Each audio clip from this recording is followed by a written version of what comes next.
Patay naman sa buy-bust operation ang isang notorious umanong tulak ng droga sa Navotas. Tinambangan naman ng riding in tandem ang isang mag-asawa sa barangay Tinajeros, Malabon. Balitang hatid ni Victoria Tulad.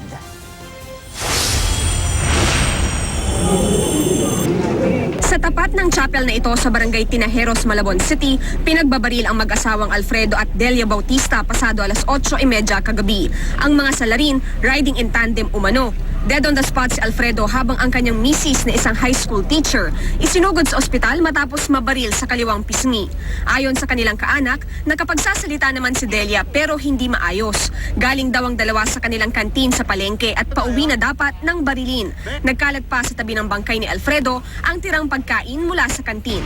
May alam ba kayo, ma'am, na kaaway nila? Wala po.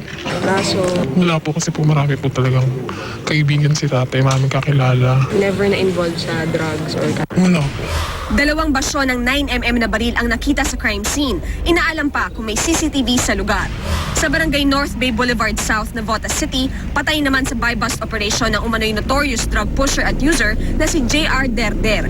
Kilala umano siyang hold-upper sa naturang lugar. Nang makatunog na may kasamang pulis ang katransaksyon, sinubukan daw tumakas ni Derder at binaril ang mga pulis. Pero siya ang napuruhan at napatay ng otoridad. Isang sumpak at 2 sachet ng hinihinalang shabu ang nakuha sa suspect. Ayon sa hepe ng Navotas Police, maraming binebentahan ng shabu si Derder. At dahil may warrant of arrest para sa kasong illegal possession of firearms, sadya raw hindi sumuko sa Oplan Tokhang si Derder. Siya yung pinupuntahan ng mga karatig, barangay.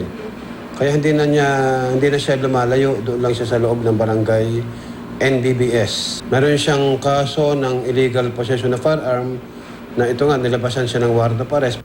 Victoria Tulad, GMA News.